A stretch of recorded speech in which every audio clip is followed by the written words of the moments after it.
नमस्कार, मैं डॉक्टर सुकांत किशोर दास हूँ। मैं एक nephrologist and kidney transplantation specialist हूँ। जैसे कि आप सब जानते हैं, आज 9 मार्च 2023 हम वर्ल्ड किडनी डे के हिसाब से सेलिब्रेट कर रहे हैं। हर साल मार्च के महीने के सेकंड थर्सडे को हम वर्ल्ड किडनी डे हिसाब से सेलिब्रेट करते हैं और हर साल के वर्ल्ड किडनी डे के दिन हमारा कोई स्पेशल थीम या मैसेज होता है। इस साल का थीम या मैसेज है kidney health for all, preparing for the unexpected and supporting the vulnerable.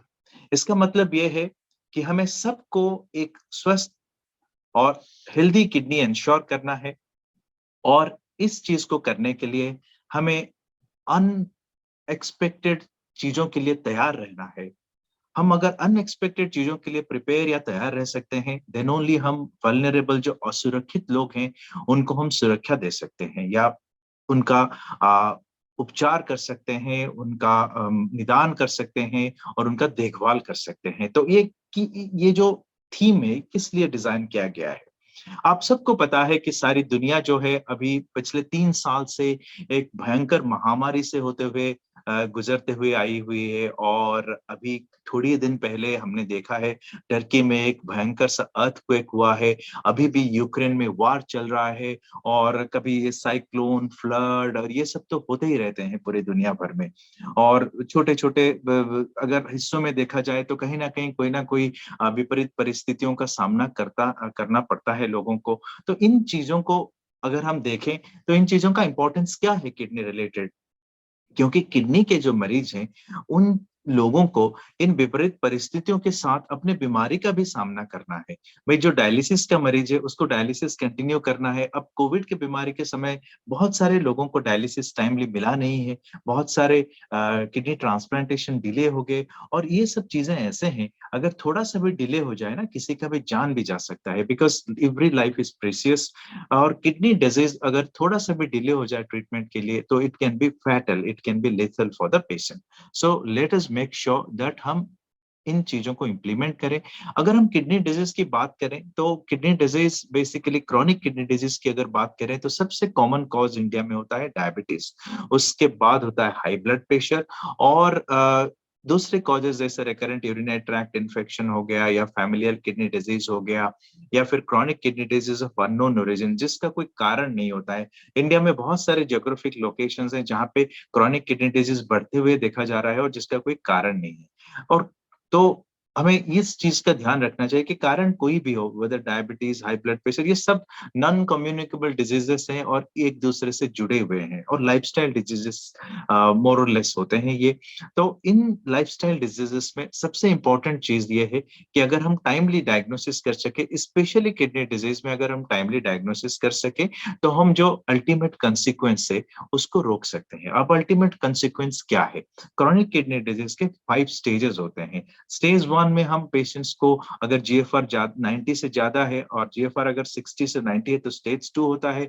अगर जीएफआर 30 टू 60 है तो स्टेज 3 होता है और 15 टू 30 है तो स्टेज 4 होता है। स्टेज 1 टू स्टेज 4 तक हम पेशेंट्स का ट्रीटमेंट जो है हम बेसिकली कैसे करते हैं? हम डाइट, मेडिकेशन और कुछ सावधानियां या प्रिकॉशन से करते हैं। और इन सब चीजों का करने का कारण ये होता है कि हम स्टेज 5 को डिले कर सकें। क्योंकि अगर स्टेज 5 में पेशेंट पहुंच जाए तो उस इंसान का गुर्दा जो है उसको एक स्वस्थ जीवन देने में और सक्षम नहीं होता है। तो इन स्थितियों में हम उसे या तो फिर डायलिसिस करने की जरूरत पड़ती है या तो डायलिसिस के अलावा अगर सबसे अच्छा सा अच्छा ट्रीटमेंट क्या है तो हम उसे ट्रांसप्लांटेशन देने की एक सुविधा, ट्रांसप्लांटेशन की सुविधा देने की जरूरत पड़ती है। अब डायलिसिस और ट्रांसप्लांटेशन का बेसिकली आउटकम में डिफरेंस क्या है? देखिए, इसे हमें अंडरस्टैंड करना पड़ेगा कि इंसान के किडनी का कॉमन काम क्या होता है। किडनी का सबसे इंपॉर्टेंट काम होता है ब्लड का फिल्ट्रेशन करना, पर इसके अलावा कोई और भी बहुत सारे इंपॉर्टेंट काम है जो किडनी करता है। तो इम्पोर्टेंट है ब्लड प्रेशर को मेंटेन करना, इम्पोर्टेंट है ब्लड के बनने में हेल्प करना, इम्पोर्टेंट है फ्लूइड और इलेक्ट्रोलाइट बैलेंस को मेंटेन करना और इम्पोर्टेंट है हमारे बोन्स को स्ट्रॉन्ग करने के लिए। सो अगर किसी के किडनी कंप्लीटली फेल हो जाए और इंस्टेज किडनी डिजीज में पहुंच जाए तो डायलिसिस से किडनी बेसिकली ब्लड का प्यूरिफिकेशन तो कर सकता है पर बाकी काम हैंडल नहीं कर सकता डायलिसिस। इन सब चीजों को हैंडल करने के लिए एक स्वस्थ गुर्दा, अगर एक स्वस्थ इंसान के शरीर से जिसे हम डोनर कहते हैं, उससे लेके अगर हम बीमार जो एंड स्टेज किडनी डिजीज से पीड़ित इंसान है, जो रेसिपिएंट है, उसके शरीर में अगर ट्रांसप्लांट कर दिया जाए तो ट्रांसप्लांटेड किडनी फिर से ओरिजिनल किडनी का फंक्शन टेकअप करके उस इंसान को एक स्वस्थ जीवन जापन करने में सक्षम बना सकती है। तो इसलिए कहते हैं कि किडनी ट्रांसप्लांटेशन सबसे बेस्ट ट्रीटमेंट अवेलेबल होता है एंड स्टेज किडनी डिजीज के लिए। तो ये तो हो गए एंड स्टेज किडनी डिजीज के लिए डायलिसिस या ट्रांसप्लांटेशन। पर हम एंड स्टेज डिजीज तक जाएं क्यों? हम पहले से ही अगर कोई ऐसा तरीका ऐसे कोई उपचार दे सकें, तो ऐसे कोई उपचार है क्या? ऑफ कोर्स ऐसे बहुत सारे उपचार हैं जो डिले कर सकते हैं, जो प्रोग्रेस को डिले कर सकते हैं। कभी-कभी एंटायरली रोक नहीं सकते, कभी-कभी ऐसे स्थितियों का सामना करना पड़ता है कि डायलिसिस या ट्रांसप्लांटेशन करना ही है। और तो यहाँ पे मैं 2 इम्पोर्टेंट चीज़ें बताना चाहता हूँ। सबसे इम्पोर्टेंट चीज़ है, अगर हमें ये पता है कि पेशेंट स्टेज 1 टू स्टेज 4 में है, तो हम अपना बेस्ट टू बेस्ट एफर्ट्स देंगे। डाइट, मेडिकेशन, प्रिकॉशन से कैसे हम डिले कर सकें। डाइट में क्या है, लो प्रोटीन डाइट, जैसे एनिमल प्रोटीन, जैसे मांस, मछली, इन चीज़ों को कम सेवन करना है, नमक का कम सेवन करना है, मीठा चीज़ कम सेवन करना है, पेन किलर्स वगैरह नहीं खाने हैं और ब्लड प्रेशर और शुगर को कंट्रोल में रखना है और एक हेल्दी लाइफस्टाइल अडॉप्ट करना है। पर अगर सब कुछ करने के बावजूद पेशेंट अगर एंड स्टेज किडनी डिजीज में पहुंच जाते हैं, तो आपको इस चीज़ का ध्यान रखना चाहिए कि अपने आप किसी फेक न्यूज़, किसी फेक जो नॉन नॉन क्वालिफाइड इंडिविजुअल है, जो अपने आप को और डॉक्टर बना के टेलीविजन पे हर दूसरे तीसरे दिन आ जाते हैं। किसी का मतलब ये होता है कि आप गर्म पानी के टब में डूब जाइए, आपका किडनी ठीक हो जाएगा। आप गर्म पानी में नहा लीजिए या कोई भी जड़ी बूटी खा लीजिए, तो ये बहुत गलत होता है क्योंकि इन चीज का कोई साइंटिफिक बेसिस नहीं होता है। अगर सही में ऐसे होता तो इस दुनिया में कितने लोगों का आज उपचार हो सकता था। पर अनफॉर्चुनेटली ऐसा कुछ चीज़ों पे लोग भरोसा करके बहुत बड़े डेंजरस consequences को फेस करते हैं। तो इसलिए हमें आपको अगर कभी भी किडनी का प्रॉब्लम है, तो आप नियरेस्ट स्पेशलिस्ट के पास जाइए।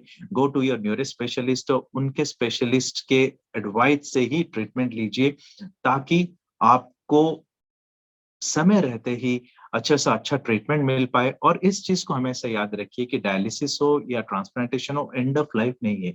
And stage kidney disease end of life नहीं है, इसके बाद भी जिंदगी संभव है, अगर आप सही तरीके से सही स्पेशलिस्ट के राय से अपना ट्रीटमेंट लें। अ, तो ये तो हो गया बेसिकली डाइट और प्रिकॉशन, मेडिकेशन और एंड स्टेज किडनी डिजीज में ट्रीटमेंट। पर हमें जैसे हमने कहा कि इस साल का थीम है ensuring kidney health for all. So kidney health for all ensure करने के लिए गवर्नमेंट लेवल में बहुत सारे एफर्ट्स हो रहे हैं, या तो फिर आयुष्मान भारत हो या स्टेट लेवल का बहुत सारे डिफरेंट वर्जन है, जैसे उड़ीसा में PSKY स्कीम है। इन सब स्कीम्स में डायलिसिस आजकल फ्री में अवेलेबल हो रहा है, ट्रांसप्लांटेशन के लिए भी फाइनेंशियल सपोर्ट मिल रहा है। जरूरत है आप लोगों को अवेयरनेस की, और जरूरत है आप लोगों को सही जगह पे पहुंचने की, इन सुविधाओं को उपलब्ध करने के लिए। तो दूसरा चीज हो गया, गवर्नमेंट कितना भी एफर्ट करे, हमें होल सोसाइटी अप्रोच करना है, हमें हर इंडिविजुअल लेवल में अप्रोच करना है, हमें एनजीओज लेवल में अप्रोच करना है। जैसे कि हमारे प्राइम मिनिस्टर से हमेशा कहा है कि सबका साथ सबका विकास, तो किडनी हेल्थ फॉर इंश्योर करने के लिए हमें सबका साथ और सबका विकास चाहिए।